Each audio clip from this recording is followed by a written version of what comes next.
Hi, I'm Sandy Highland, Business Development Manager with Sacramento Delta Property Management. I've been here for 15 years and I'm here with... I am Shelby Chalberg. I'm a property manager here at Sacramento Delta Property Management, and I have happily been here for 3.5 years. She's been in the industry a lot longer than I have been in the industry a lot longer than that. We just got lucky 3 years ago.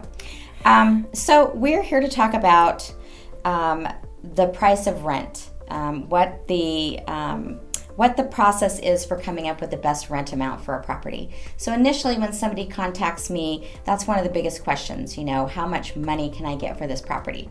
So the first thing I'm gonna do is put together some comps for you. But I always say when I hand you those comps that, Sacramento is a very diverse community. In one zip code, you can have a lot of different things going on.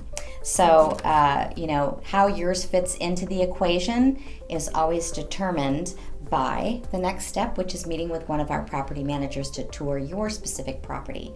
We want to get you the best rent, and Shelby will tell you how that's done. Yeah, and I have a couple examples to give as well, just in the past week of talking with clients, and a lot of the time we do get phone calls of, hey, just tell me what my property's worth. Mm-hmm. And it's not as easy as just putting a number on it because we haven't seen the inside of it. We don't know what the neighbors are like or what the neighborhood may be like. Google Images and Google Maps is great for those sort of things, but it doesn't give you a true perspective on the home. And also what the condition of the house is. Our goal is to have it sparkling, clean, shine, beautiful. But when you look at some of the photos that are online, they may be from 3 years ago and you don't know what the house looks like right now. And so that's sometimes where it can be an issue. So the biggest benefit that you can have is to meet with the property manager at your property to give you an accurate price. The other thing that you have to consider is third-party sites like Zillow, Rent-A-Meter, a lot of the places where we actually get our own comps from. Those are the last advertised prices for the property. That does not necessarily mean that the home rented for that price. So if a property is marketed for $4,000 per month, but it never rents, then that still contributes to the analytics of what the market is in the area because there was a home priced for that amount in that area.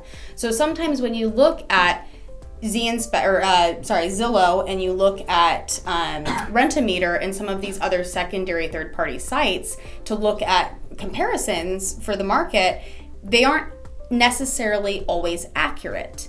And so the other thing that you have to think about when pricing the property correctly is that we have the highest qualified residents in the area.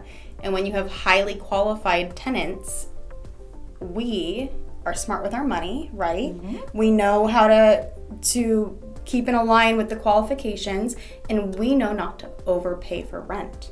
Mm-hmm. And so when it comes down to looking at what else is in the area, if you see a property that is significantly less money in the same neighborhood, people don't necessarily look at, oh, well, what does this home feature that this house doesn't? They're looking at price. Yes. And one particular example is I have a property kind of in the Sacramento area, maybe not necessarily the best area, but this home is 2,500 square feet, 4 bedrooms, 4 bathrooms, half an acre, RV access, and the owner wants $3,500 a month. But unfortunately, there is nothing else in the area like it. And so it's going to take a very particular person to rent that kind of property.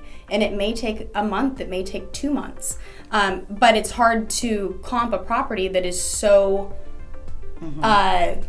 not comparable to anything like it in the area. And so those are the things that you just have to take into consideration. And so it's harder to rent those properties. So just being knowledgeable about what's going on in the market, listening to your property manager about when it needs to be reduced, because there may not be any other, there may be other properties that are better equipped for those highly qualified tenants. That's right.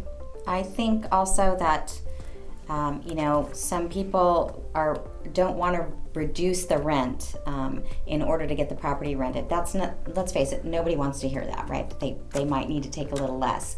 But is it worth waiting and holding out with a vacancy for a couple of months for that person that we're trying to find?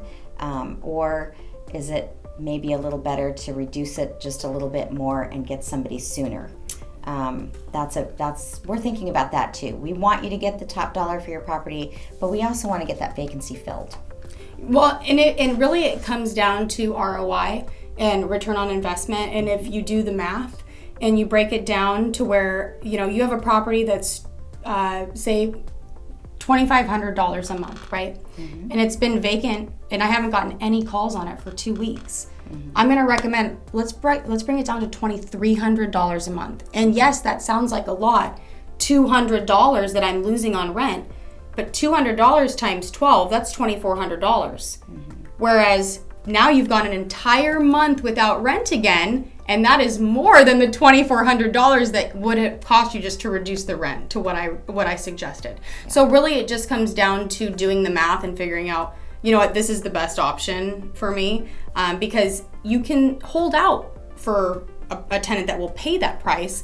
But to be 100% honest with you, the tenants that hold out to pay that price, they're probably only going to be there for about a year because they're just waiting. That's a transitional home that they need in order to find their new, they're just looking for something until they buy the house next year. Or, that's right. And so you find that it's shorter term tenants. Mm-hmm. So, my owners that price it correctly, even $100, $200 under market, I have 3 properties that have tenants in them longer than I have been alive.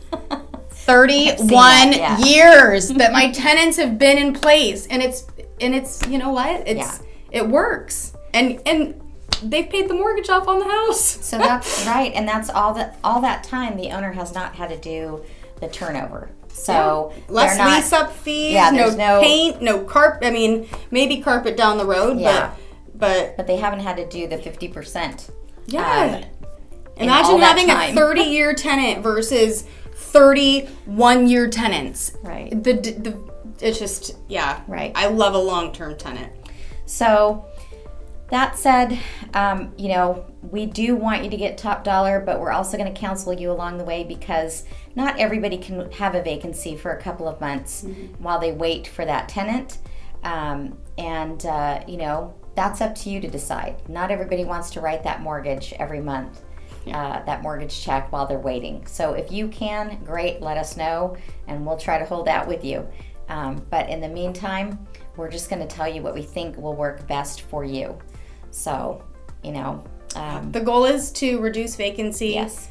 Have the best tenant in your property as long as we possibly can, and increase your ROI at the end of the day. That's right. So hopefully those helpful tips helped you out, and we can be of assistance for you in the future. Reach out.